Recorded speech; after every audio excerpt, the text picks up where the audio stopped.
Monsoon. Welcome to the Monsoon.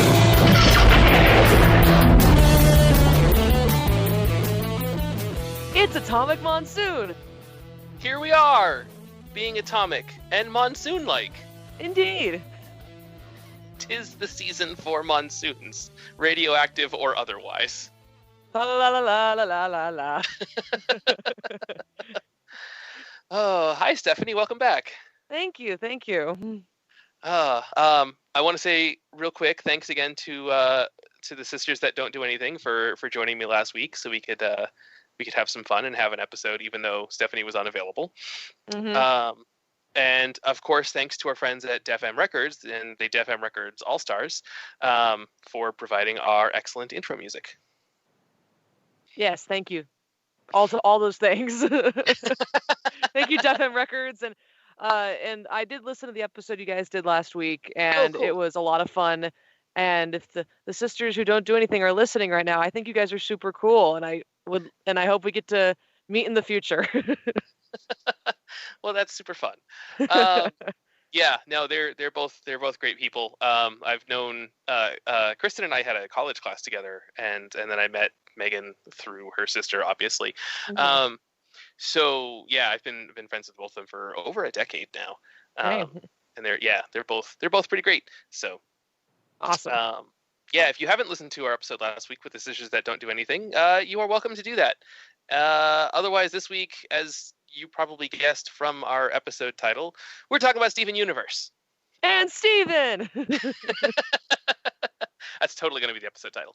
And Steven. And Steven. So, Stephanie. Yes. You have only watched the first season of Steven Universe, correct? Yes. Okay.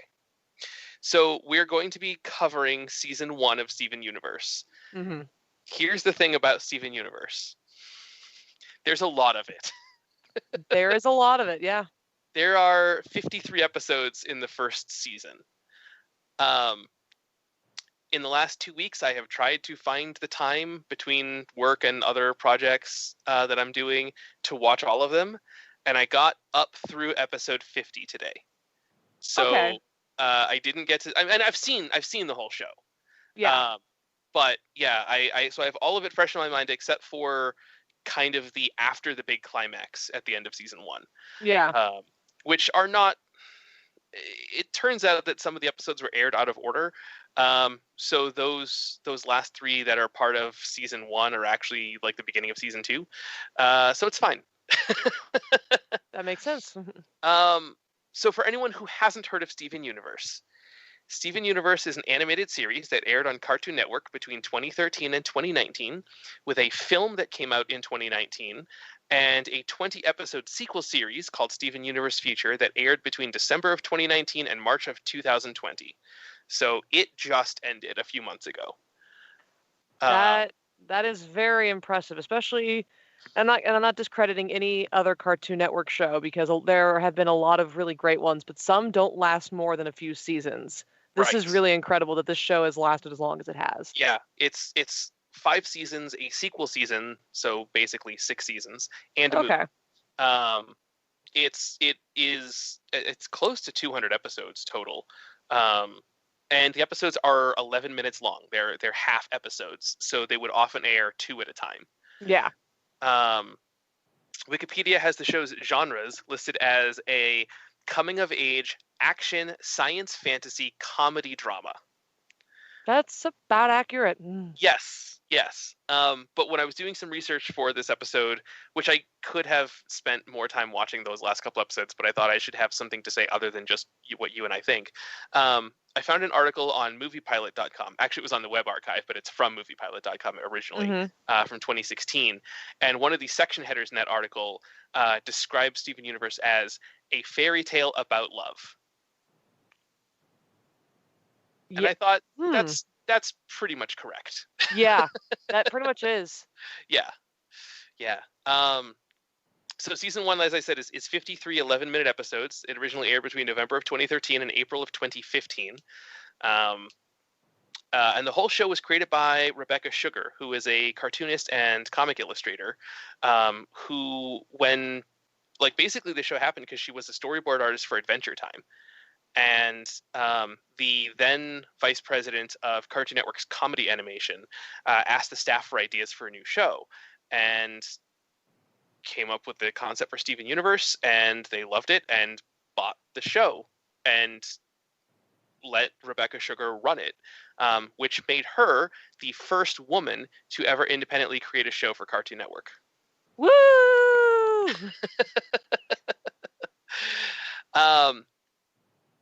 Yeah, and I had some other notes about the all 5 seasons of Steven Universe have a perfect 100% critical score on Rotten Tomatoes. All 5 seasons of the main show. Does not compute. Shutting down. Yeah, and the audience score for all 5 seasons is over 90%. So my brain is literally like hot, like there's steam coming out of my ears right now because it can't function that. Because I mean, I'm not saying that's a bad thing. That's a fantastic thing. But I've never heard that with any show. Right. Yeah, I mean, maybe Avatar, but even then. But like, I mean, here's the thing: is like any of those review aggregate websites, like Rotten Tomatoes or Metacritic or whatever, like it's a good general thing to go by, right? Like, hey, what is the general consensus of this? But like looking at a score based on any number of reviews, it's like, okay, cool, like 17 people like this and 3 hated it, and so it ends up with a score of, I don't know, whatever that would be. But it's pretty rare for a complete run of a show to have a 100% score. Yeah. And for the audience rating to also be pretty close to 100%. Yeah. The website's critical consensus for season 5 of Steven Universe says, having blossomed into a sophisticated mythology with a deeply moving subtext, Steven Universe remains a sparkling entertainment and perfect introduction to LGBTQ representation for children. We'll get more into that last part of that statement later, but yeah. Woo! Yeah. I'm just gonna be your sound box for today. Yeah. Just I need a sad sound. Oh. No, there's not going to be any of that. No, there's no sad sounds. Yeah. So there is a little bit of background about Steven Universe. I feel like it sort of wears its inspiration on its sleeves, right? Like, I think just by watching it, like if you're part of the popular culture conversation at all, you can kind of see that, like, yeah, obviously Rebecca Sugar was a fan of stuff like The Legend of Zelda and Sailor Moon, because those are like right there. Right there, right smack dab in the middle of just even like the opening like theme, like the theme song, like just that, like you can see it. Yeah. So okay. So I have obviously been a fan of the show since I found it. I want to say in 2015. Like, I'd heard about it, but when I started working at the comic store, I was like, hey, what is the Steven Universe thing that's getting popular? I guess I should look into it. And my roommates had the same idea, coincidentally, and so we all sat down and watched a few episodes. We're like, oh, this is pretty good. And we watched all of it mostly together. But even a lot of this rewatch, I was watching with them because they're like, "Oh, you're watching Steven Universe? I want to watch it too." Yeah, sit down with the popcorn. Yeah, actually, a couple days it was. There you go. Yeah, we would just marathon like a chunk of episodes. But so what about you, Stephanie? How did you find and get into this show? So my finding and getting into the show is an interesting one. Mm-hmm. I say that because so at the time when the show was coming out, I was still in college. Sure. Yeah. And I think I saw it one day on TV at my dad's house. Like I was flipping through like the TV guide and Cartoon Network, it said up next, I think it was like showing like Looney Tunes or something. So I was like, cool, heck yeah, let's watch Looney Tunes. I don't care if I'm almost 21 years old. Let's watch Looney Tunes. And I'm sitting there, watching that. It finishes, and the next thing that comes on is Steven Universe, and I get the We Are the Crystal Gems theme starts playing, and I'm sitting there, and immediately my first reaction is, what is this? Like, I Yeah. was so confused on what was playing. Because, so, admittedly, after Star Wars The Clone Wars ended, and it wasn't just Clone Wars, but it was like a number of like action adventure shows and comedy shows that Cartoon Network was showing in the early 2010s. A lot of them just kind of ended in 2013. Sure. Yeah. And I try to take a look at some of the new content they were creating, and none of it got me. Like, Adventure Time was good, but I just didn't jump completely into it, but if it was on, I'd watch it. Sure. Yeah.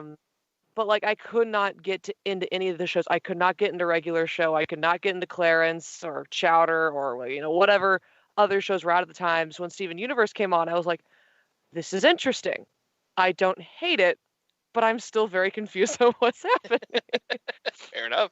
It was the first episode I saw, which I didn't realize until I finally did this watch through, was actually season 1, episode 1. Oh. The one where he's singing the song about Cookie Cat, the ice cream sandwich. And that's why I was really confused. 'Cause I'm like, wait, I'm led to believe this is supposed to be action, but he's singing about an ice cream sandwich, which I totally get. What is happening? So I was just really confused. I kind of backed away from the show, and then next thing I know, it's blowing up everywhere. I see videos of it on Facebook. I hear friends commenting about it, and I'm like, maybe I need to keep watching this show. And I did get spoiled on something that we were probably going to talk about later on Facebook, but at the time I didn't really care if it was a spoiler or not. Right, because if you're not watching the show, it doesn't matter. Yeah, but after seeing it, I'm like, okay, now I want to see how we got there. Yeah, and that mentality is often how I feel about spoilers. I will warn our audience now. There are a couple of things that are big plot points in season 1. We are going to talk about them, but we will talk about them later, and we will highlight when spoilers begin. Yes. So, if you don't want anything spoiled at all, find us on social media at Atomic Monsoon on Twitter and Facebook, or Atomic_Monsoon on Instagram, or email us atomicmonsoon@gmail.com, or find all of our past episodes at atomicmonsoon.com, and rate, review, and subscribe on your favorite podcatchers so that people can find us easier. Yeah.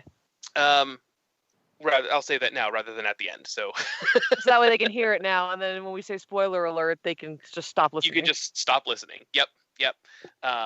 Because a lot of times spoilers will entice me to want to watch something, right? But I also understand that a lot of people want to experience things for themselves, and I respect that. So, yeah. Okay, so you saw the thing that was a spoiler, and you decided you needed to know how we got there.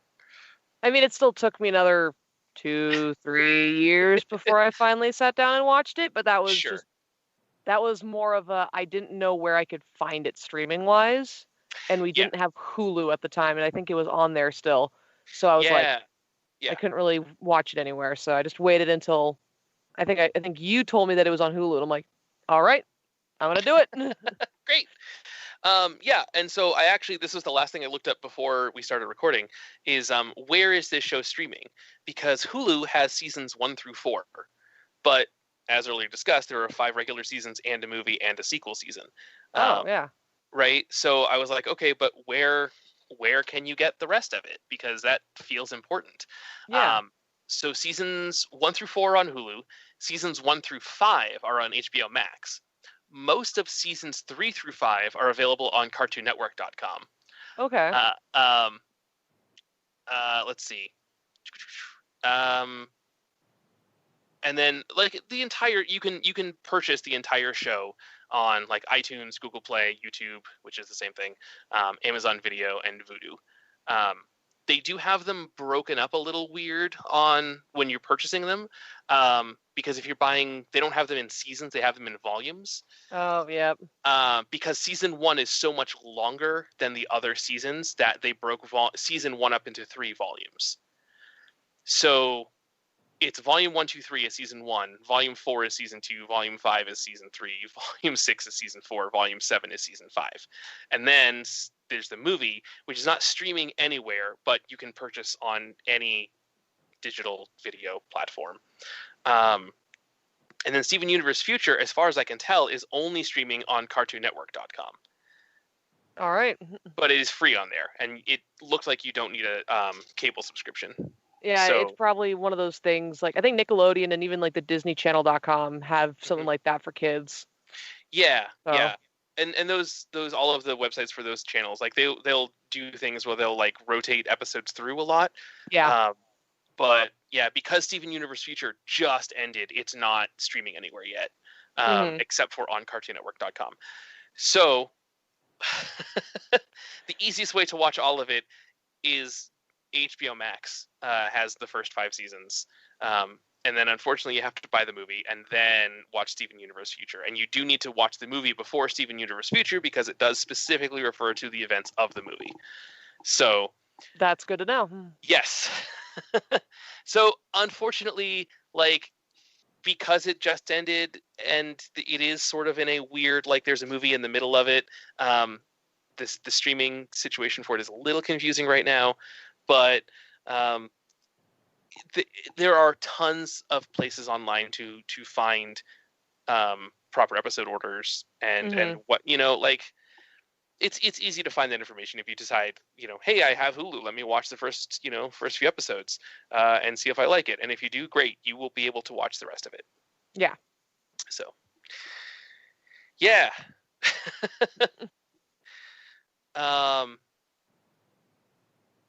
So I mentioned the first episode that I saw. What was the first episode you ever saw, Andy? Like before you actually sat down and watched it in order? Okay. So the first episode that I saw is the wrestling episode. A friend was very into the show, and that friend and I both like professional wrestling. And is it Tiger Millionaire? Is that the name of the episode? Yeah. Yeah. It's early in the show. It's like within the first dozen episodes. And yeah, this friend like Steve Universe, this friend and I both watched would like professional wrestling, and she and I would get together online and watch it together sometimes. And she was like, hey, you should check out this show. There's a wrestling episode. And I was like, well, that's probably the worst one to try to get me to watch, but sure. Okay, whatever. And I we were on, I want to say Skype, some video chat service together, and sat down and watched that episode. And I did not understand what was going on at all. Yes, because it's like a dozen or so episodes in. Yeah, and it's a show that assumes you've seen other episodes. Yeah. Steven Universe is great if you can watch all the episodes, but and we live in a time now where that is more easy to do. And the show is, as I just went through, like it is accessible somewhere. All of the show is accessible somewhere. So, but being dropped into, like a dozen episodes in, like with no backstory about what the crystal gems are, or what shapeshifting is, or who Steven is, I was just very lost. That's kind of how I felt when I first watched the episode with the cookie cat ice cream sandwich.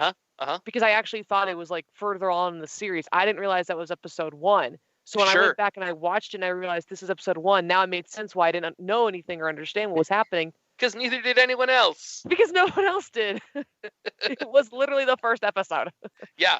But I definitely get if you get thrown into the middle of it and just kind of have to go find your way around. It's kind of true. Yeah. Yeah. And even I would say, despite its perfect rating on aggregate review websites, I will kind of warn everyone that hasn't watched a show that, like, maybe the first half dozen episodes are a little weird. And it's very much the cast and the crew kind of figuring out what the show is, as well as introducing a lot of concepts that are the world building for the show. Yeah. I like early episodes like Cat Fingers and Frybo are not really representative of the rest of the series, but they both give you like Cat Fingers introduces you to the concept that there is shapeshifting in this show.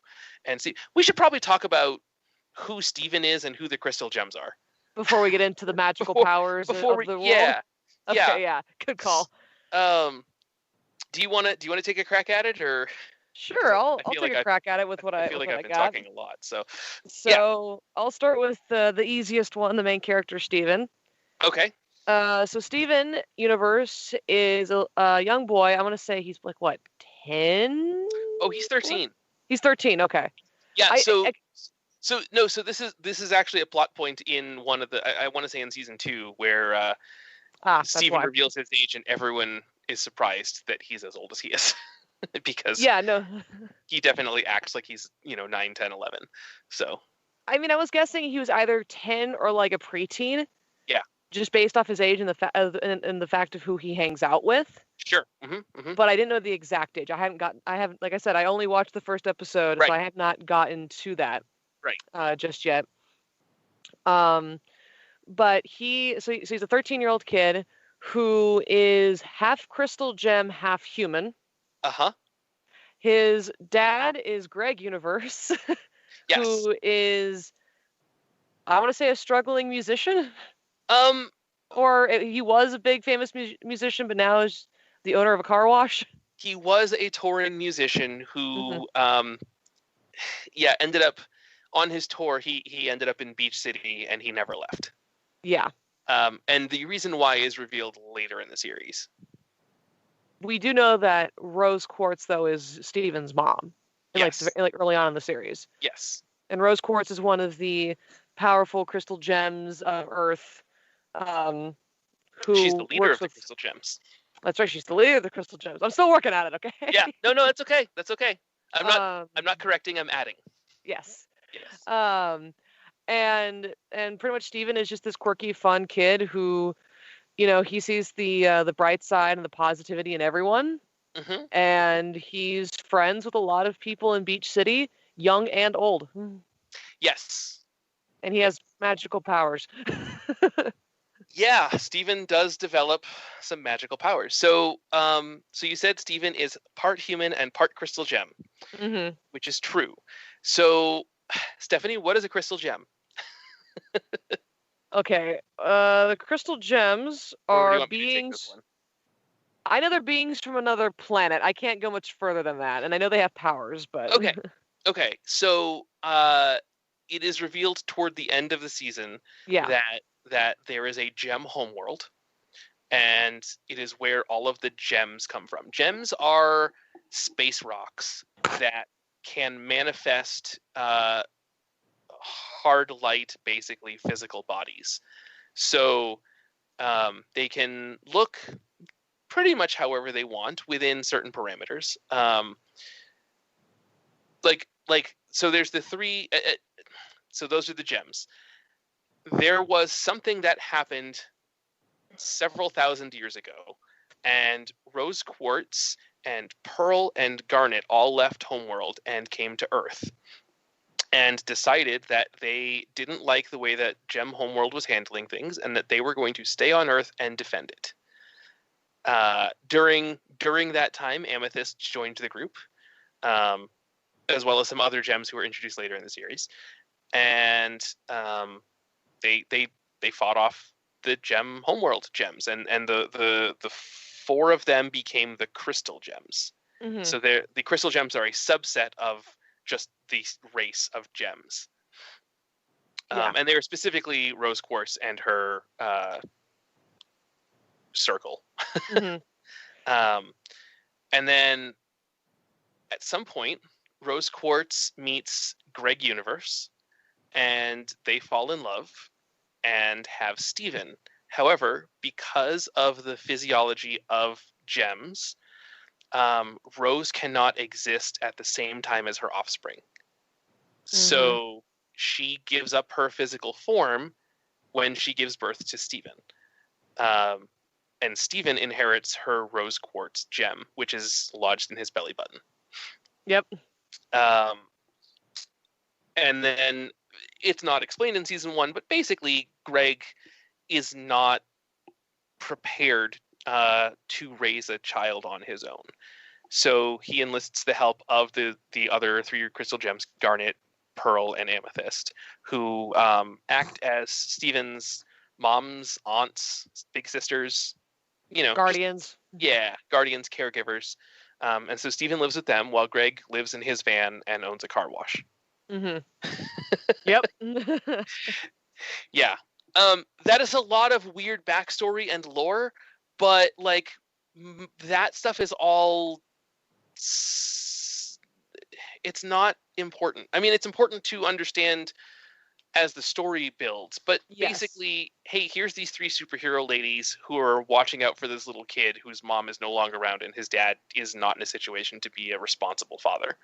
And so as a responsible dad who wants the best for his kid, he gives him to the people who can take care of him the best.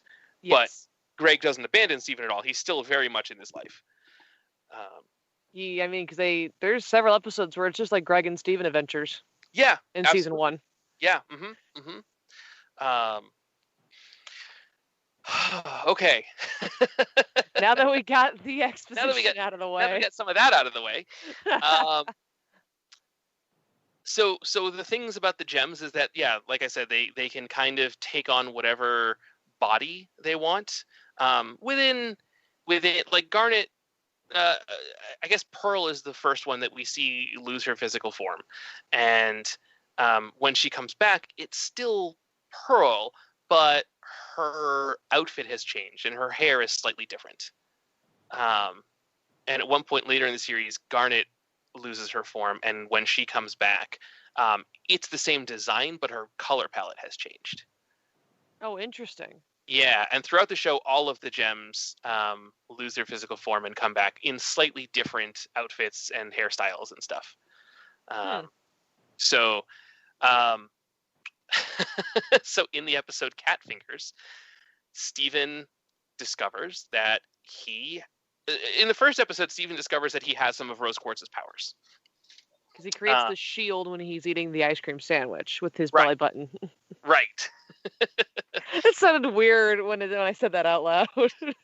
It's a weird show. Steven Universe is a weird, like when you're trying to describe it, it's just bizarre. But when you're watching it, you're like, oh, okay, that makes sense. It's a cartoon. Yeah. Yeah. So anyway, keep going. Yeah. So Steven discovers he can shapeshift and starts by turning one of his fingers into a little kitty head. It's adorable. And it's adorable, and it meows at him, and then he starts turning his other fingers into kitty heads.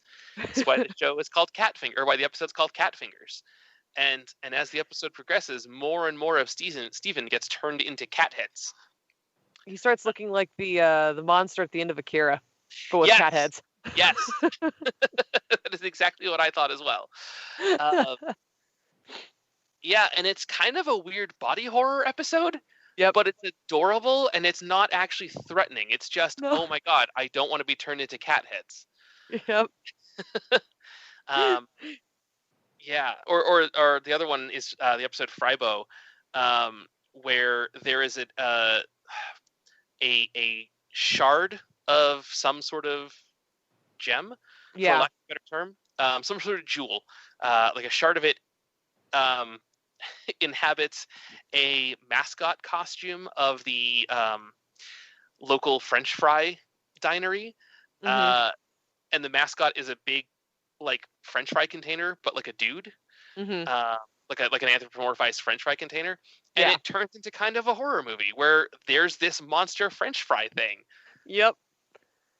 Trying to force people to eat French fries. It doesn't talk; it just glows. Right, but again, it's not. It's not actually like it's a very safe introduction to horror concepts for kids. Yeah. Everything is bright colors. Everything is like the show's beautiful. Everyone is very rounded. The whole show is just colored in pastels. Like it's a very kid friendly atmosphere for introducing concepts of all kinds. Oh yeah. So like even though Cat Fingers is very much a body horror episode, and Frybo is a monster episode, like they're not like if you put your 6-year-old in front of it, it's fine. Yeah. They're just gonna laugh because they see a kitty cat on his finger, or they're gonna laugh because there's an evil French fry costume. Right. Yeah. They're not. Yeah, and it kind of makes me think like the episode "Keep Beach City Weird." Oh yeah, yeah. Keep Beach City weird. Yeah, that episode where is Ronaldo, who is the son of the guy that owns the Fry dinery. Mm-hmm. Yeah, he's a weird online conspiracy theorist who believes that all of the weird stuff in Beach City is because of some very deep conspiracy that's perpetuated by snake people or Sneeple. And yeah, and he everything that he sees, he tries to fit into this conspiracy that he's concocted in his head. Yep. And in reality, it's just the gyms. Yeah, in reality, it just turns out, no, there's a couple of magic people that live on the beach. Yep. Yeah. But... yeah. It's the Occam's razor, right? It's the simplest answer is probably the correct one. Yeah. And he just way overthought. Like, rather than even like actually looking into like, oh, what is the cause of all this? Like, he just decided like, oh, it must be snake people, I guess. Yep. Yeah. Yep. But going back to the shape-shifting thing, I know Amethyst is the one that does a lot of the shape-shifting. Like she turns into a ball at one point. She turns into a lot of different things. I think a squirrel, a cat, I don't know. The list goes on with what Amethyst turns into. She turns into Steven a lot. She turns into Pearl a couple times. Yeah, when she's a wrestler, she is it the Purple Panther, Purple Puma? Something, yeah. Yeah, and it's she turns into a big, hairy-chested wrestler man. Yep. And yeah, Amethyst is, while all of them can shapeshift, she is definitely the one that does it the most.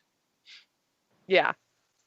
So, but aside from the shapeshifting, they all have like weapons and other abilities that they can do. Like, I know Garnet has future vision.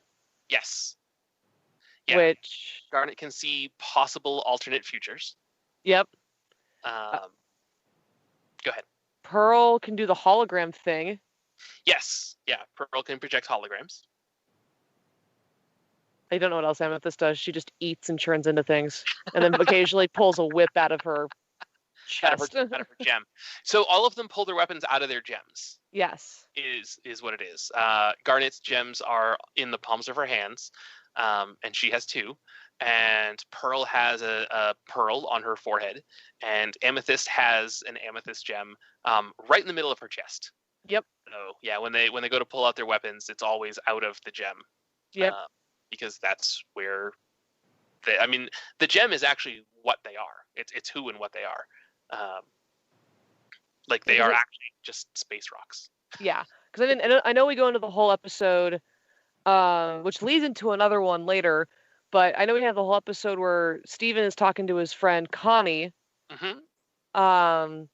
And he's telling her how he couldn't heal Amethyst's gem. Right. Yeah, and when you see Amethyst's gem gets cracked, you see that she's having trouble maintaining her form. So, yeah. The gems are the gems. Yeah. Yeah. But then Steven learns that he has a healing ability in that episode after he gives Connie like the drink to share, and he drinks the backwash. Yeah. Yeah, so it turns out Rose Quartz could heal things with her tears. And because Steven is part Rose Quartz and part Greg, he also gets the healing liquid ability, but it's not his tears, it's his saliva. Mm-hmm. Yeah. And he heals Connie so she doesn't need glasses anymore. Yeah, but then that becomes a big factor later on, because I think he used it a couple more times on a few different people. Yeah, it does come up a lot throughout the series, and definitely a few times in the first season. So Connie's an interesting character, right? Yeah, no, I like Connie. Yeah, Connie's great, but boy, she is very much afraid of her parents. Yeah, I can understand why. Yeah. So Connie, I can't pronounce her last name. I'm not even going to try because I'm just going to butcher it. Connie's a little Indian girl. Her parents are from India, and her mom is a doctor, and her dad is I forget it's revealed later what he does, and it's something equally impressive. But yeah, and they're very strict, probably helicopter parents. Would be the best way to describe them. They always want to know where she is and what she's doing, and always want her to strive to be the best. But she's a 13-year-old girl, and she just wants to go out and have fun and play with Steven. Yeah. And Steven, because of the weird way he was raised and because of his unique heritage, like, he doesn't even go to school. He just lives and learns. He learns by living life. Yeah. And their dynamic is really interesting because, she's just this strange girl that he met on the beach one day and then had to protect from monsters. Yeah. And she absolutely loved it, and now is kind of like anxious to hear all about his awesome gem adventures.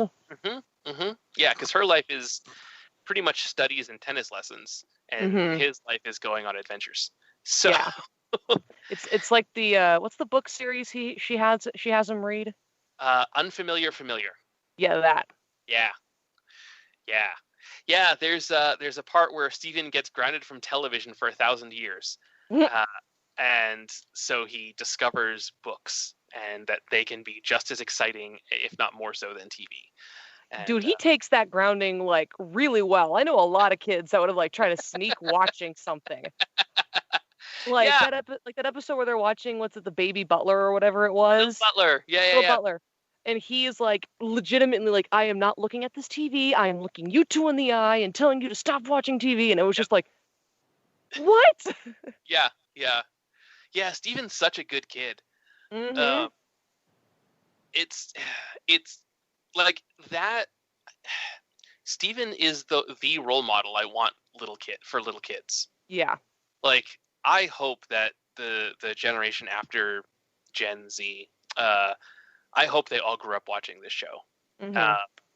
Because it's just, Steven is so loving and caring and just wants everyone to be friends and get along.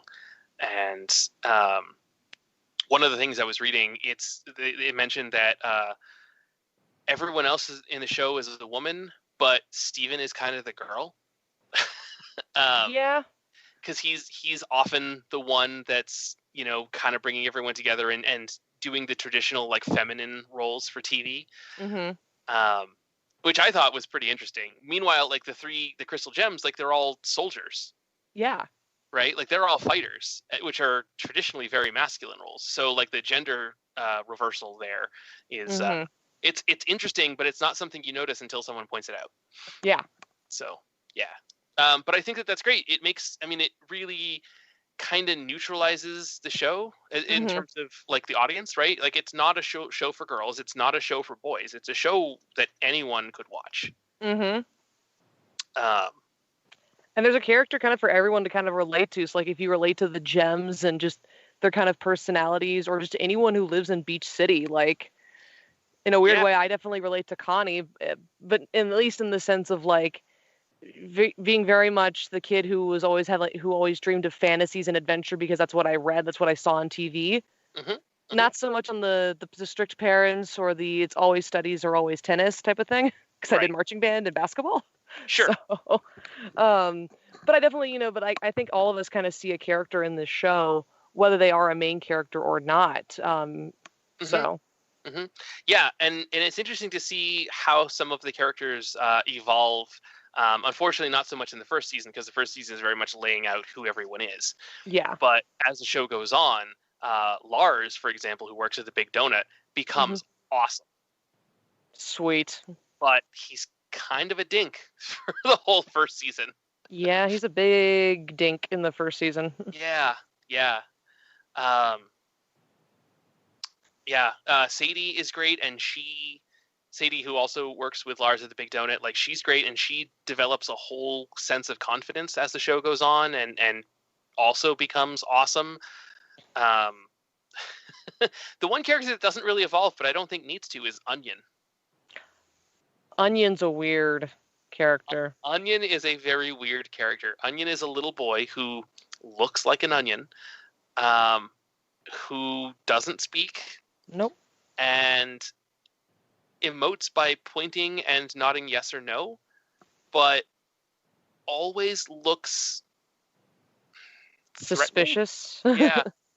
Like we see these crazy powerful like creatures and beasts and other things that the crystal gems fight off, and then there's just like this random episode where Steven's doing something with friends and you just see Onion in the background, and I'm just like, what are you doing, creepy kid? Yeah. And then Steven will just turn and go, hi Onion, and it's like, oh, kid's just still standing there. Yeah. Onion is kind of impossible to describe, but I'm really glad he's part of that show. Yeah. So. Okay, so one of the things about Steven Universe that I think is great, but I know a couple countries have actually banned the show for it, is how progressive it is with queer people. And this comes from the creator, Rebecca Sugar, who is a non-binary bisexual woman. That's how she describes herself. And when asked why gender and sexuality representation are so important, she straight up says, you can't wait until kids have grown up to let them know that queer people exist. There's this idea that this is something that should only be discussed with adults, which is completely wrong. If you wait to tell queer youth that it matters, how they feel or that they're even a person, then it's going to be too late. Yeah. And yeah, it's not, I mean, with one major exception, I don't think that it's blatantly obvious in the first season how many characters in the show end up being queer. But I admit that's one of the things that got spoiled for me. Okay. But it's kind of an interesting thing to see that I know that it exists in those characters, but seeing how they're not being open about it in the first season, not because they don't want to, but just because the topic of why they're not talking about the person they love or their partner or their any of that just hadn't come up yet. Sure, right. Or it just hurt too much to talk about it. And the thing that I really like is that it's none of the non-heteronormative relationships in the show. It's never a big deal. It's just normal. Like, people date people of the same or opposite genders, and some people will date exclusively one way, and some people will date multiple ways, and it's okay. Yeah. It's okay to just be in a relationship with a person because that's the person you're attracted to. And I it's really great to see that in a kid's show, and bravo to Cartoon Network for letting the show do that. Yeah. Giving Rebecca Sugar the freedom to put that in her show. I know that there's a moment in a female on female relationship that gets edited out of a British episode, out of the airing in Britain, and they caught a lot of flack for that. And I mean, like, I don't know how. I don't know how they could have justified that with the rest of the content of the show, like how this one moment gets edited out. And like I said, I do know some countries banned the show for promoting homosexual behavior, which is unfortunate. But not everyone in the world is okay with same-sex relationships yet. So, but I think having more stuff like Steven Universe, where it's just an everyday part of life, will help to change that. Oh yeah. So, yeah. I definitely agree there. That was one of the things that I got spoiled to early on because I didn't realize that was part of the show when I first had watched it. I didn't realize that was part of the show. I thought these were just these beings that just kind of were guardians of the universe type of thing, and they just did their own thing and didn't really have relationships in that sense. Right. But I saw one episode involving a couple of characters that come in later. Hey everyone, we're we're coming down towards the end of the show here, so we're going to start getting spoiler heavy. So if you don't want to, if you don't want stuff spoiled for you, if you think that this sounds like a show you would like to watch, we talked earlier about how it's available on the early stuff's available on Hulu and HBO Max, so you can go watch it. From this point on, we're just going to let loose and spoil things from the end of the first season. So, hey, I hope you enjoyed listening to this episode, and please join us next time. And for those of you who are staying, welcome. Enjoy the spoiler alerts. Enjoy the spoilers. You have been warned. So I'm talking about the characters Ruby and Sapphire. Okay. Yep. I'm talking about the Ruby and Sapphire. This is not season 1. I don't know what season it is, but their wedding that happens later in the series. I think it's actually season 5. Is it season 5? Whoa. So. Yeah. Okay, but I do know that at the end of season 1, we are introduced to Ruby and Sapphire. And the moment I saw them, I was like, hey! Yeah. It's those two. Yeah. Look at them being adorable and cute. Yeah. What? They were. They are. They absolutely are. Yeah. So I guess we didn't even talk about fusion at all. Oh yeah, the fusion thing that people can fuse into different things. Yes. So we are introduced to this early on, where Pearl and Amethyst fuse into a giant woman named Opal, who has characteristics of both characters. Mm-hmm. Ruby and Sapphire, it turns out shortly after we're introduced to them, we realize we've actually known them the entire show. Yep. Because they are Garnet. They have the fusion that creates Garnet. Garnet is the fusion of Ruby and Sapphire, who are two characters that are so in love that they are fused all the time. Mm-hmm. And going back and watching the first season with that knowledge, there are so many hints that you would not catch if you're not looking for them. I have to ask. Yeah. The episode Garnet's Universe, where Garnet's telling Steven about her day and all the crazy adventures she has, the two characters, the rabbit and what's the other creature? Frog. The frog. Are those two supposed to be representations of Ruby and Sapphire? No, because that episode isn't Garnet telling Steven what she did. That episode is Steven telling Garnet what he thinks she did. Oh. Nothing in that episode happened. Oh. That episode is Steven making up a story. It's Steven writing friend fiction.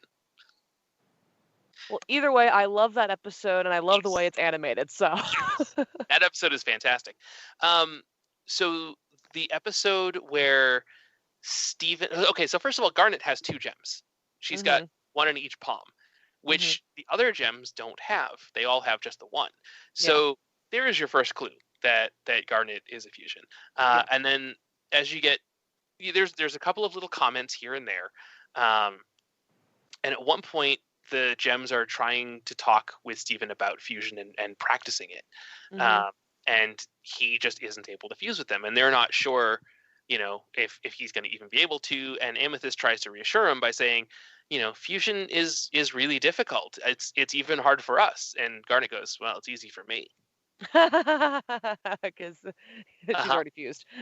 And then later in that episode, Steven does manage to fuse with Connie. Yep. And they become Stevonnie, who is... We don't know the gender of that character. It's very intentionally kept vague because Steven and Connie are opposite genders. Yeah. So Stevonnie is somewhere on the gender spectrum. Don't know where. Doesn't matter. Nope. But a tall, very attractive character, at least according to everyone in Beach City, who stare at them and go, whoa, you're an attractive character. Yes. And Stevonnie is... has features that are definitely the combination of Steven and Connie. But Garnet's reaction when she first sees Stevonnie is just pure joy. Oh, yeah. Garnet knows what it means to be a fusion. And the kind of relationship you have to have to fuse the way that they did. And I think it's interesting because all the fusions that we see in just season 1 alone, like we see the Pearl and Amethyst one, we see, there's another fusion that happens between the gems, not all 3, but 2 of them. Yeah, Garnet and Amethyst fuse. Right, and they create that big gem that just causes havoc and destroys everything. Oh, what is that gem's name? I don't remember. It's all written down. I don't remember the name. Shoot. I thought that's at my tongue too. Dang it. Okay. But I know there's that one. I know there's the one where all 3 gems fuse together to create the giant gem. So Sugilite is garnet and amethyst. Okay. What's the one of all 3 of them when they fuse together to pretend to be Steven's mom? That is Alexandrite. Alexandrite, that's right. Yes. But I know we see we see those fusions. We see the Stevani Mhm. one. We also see the one, and this is like toward the very, very end of season 1. This is the one between Lapis and Lapis and Jasper. Yeah. Yeah, Lapis and that Jasper. Yes. That fusion where Lapis like takes control somehow and like pulls him into the ocean. Yeah. That's that is a weird fusion. I don't know the best way to describe that fusion. It seems like it wouldn't work. Yeah, and it didn't. It's Malachite is the name of that fusion. Yeah. Yeah. There are more fusions as the show goes on. Every combination of Steven, Amethyst, Pearl, and Garnet is shown. Mm-hmm. So yeah, I believe that's correct. And some of them are great, and some of them are Sugilite. Yep. Yeah. Man. So yeah, I mean, I know we're just got a couple minutes left here.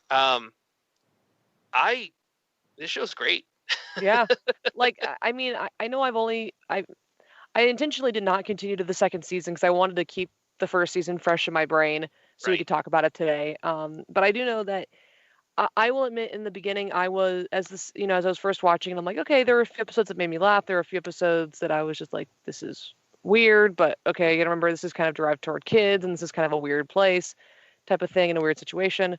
But I will admit, as the series went on, there were certain episodes that started getting like making things more and more interesting, started to pull more and more at the fact that there's this even more expansive universe when Lapis gets introduced with the Mirror episode. Mm-hmm. Yeah. Also, I think she's like low-key my favorite character right now. Lapis Lazuli is great. Yeah, we didn't talk about Lapis at all. We didn't talk about Peridot. Yeah, like Peridot's my actual birthstone. I just find it interesting that Peridot's like very like robotic and like all this, and I'm just like, I don't know how I feel about you yet.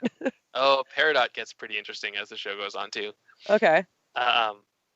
Yeah, and then there is one mention about Yellow Diamond in the first season. Oh, there is, yeah. Yeah, and the diamonds. There are multiple diamonds, and who and what they are is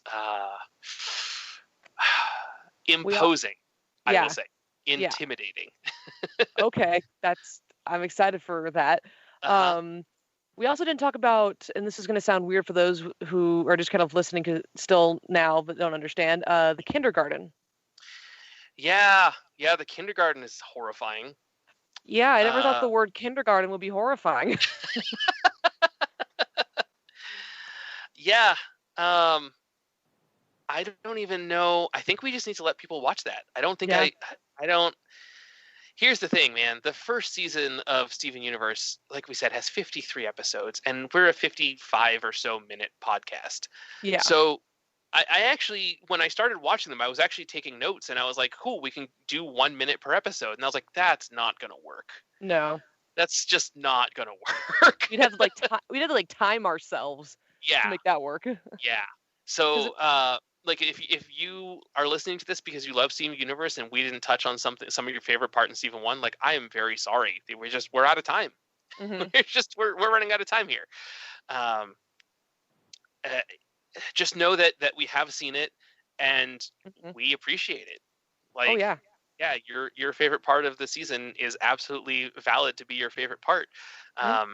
And it's really unfortunate that season 2 starts with the Uncle Grandpa crossover. Which I did, quote unquote, with air quotes, watched that episode while I was listening to last week. I just had it on mute so I could just get through it. Yeah. Because I didn't really want to watch that episode because Uncle Grandpa feels like a drug trip for kids, at least to me. Yeah. I've never watched Uncle Grandpa, but I did watch that episode because it's an episode of Steven Universe and I wanted to see everything. Yeah. And I don't care. Based on that episode, I liked the parts with Steven and the gems. I did not care for the parts that were Uncle Grandpa centric. Also, saying that made me remember my favorite episode is Steven and the Stevens. Oh, is that the episode where he has like the multiple Stevens and they create a band? Yes. Yes, that's such a good episode. I love complicated time travel episodes. And that is one of them. And yeah, Steven goes back in time and it's some weird combination of Back to the Future and Multiplicity. Which is, how would you combine those two in a show for children? I don't know. But they do, and it's great. And that's probably my favorite single episode of season 1 is Steven and the Stevens. Mine is definitely the Garnet Universe episode, just because the way it's animated, the way that it goes, and it's the one episode where Garnet has, like, not saying that she doesn't normally have this much personality, but she has so much personality there, and everyone's like, yeah, Garnet, keep up with your training and do this, and it's awesome. And Garnet's like, you got it, best friends. And I'm just like, I don't know what this is, but I love this. Yeah, Garnet is definitely the cool, collected one of the group. Pearl is very much the neurotic OCD one of the group, and Amethyst is the slob. Yeah. the goofy teenage slob. And Steven's the mix of all three somehow. And Steven was raised by all three of them, so he has little bits of all of them. Yeah. Yep. One of the other interesting things, and then we should probably wrap up, is the gems are intentionally designed after a square, a circle, and a triangle. And Rebecca Sugar fit the shape to the personality as best she could. So, Garnet is cool and calculating, but also kind of stony and closed off. So she's a square. Pearl is unbalanced. So she's the triangle. And Amethyst is just sort of a like just sort of either bounces all over the place or just doesn't do anything. And is the round circle. And those were intentional design choices, that they were all based on those basic geometric shapes. The more you know. Yeah. Also, fun fact, all of them always have stars on their outfit somewhere. That's true. Yeah. Garnet's is like a subtle design in her shirt. Pearl's is in her shirt as well, right? Yep, right in the middle of her shirt. And then Amethysts are on the knees of her tights. Yes. Yeah. They look like they're ripped or intentionally there. Yeah. And then Steven obviously has the star right on the shirt on his chest, or the chest on his shirt. That's a sentence. Yes. That. And then all of the Homeworld gems have diamond shapes somewhere on them. Oh, that is interesting. Yeah. So, so Steven Universe season 1. It's really good. Yeah. I'm excited to get to season 2 now. Despite being an adult man in my 30s, I very much enjoyed this show aimed at children on Cartoon Network about gay space rocks. Yep. And as a female in my mid-20s, who this show feel like it was kind of low-key directed to, but just a little late to the game in the sense of like when as kids we could have seen it. I really did enjoy this, and I apologize for kind of low-key misjudging it in the beginning. But like I said, man, it's a weird show, and the first time you watch it, you don't know what's going on. Like I said, the watching the wrestling episode first, like I appreciate it now that I know who all the characters are and what the world is. I really love that episode, but watching it with no context, like I was just like, I guess I don't like this show. Yeah. So, but now that now you've watched all of it, and now that I'm getting to watch all of it, there's a lot more to appreciate, and that it's like it's definitely one of the circumstances of don't judge the book by its cover. Get a chance to read it a little bit. yes, yeah. So, all right, guys. Well, I think we went a little bit overtime, but that's fine. So yeah, hit us up on all of our social media and go watch some Steven Universe. I'm gonna go eat a hot dog now. Because what does Greg Universe always say? If every pork chop was perfect, we wouldn't have hot dogs. And on that note, bye, guys. And Steven!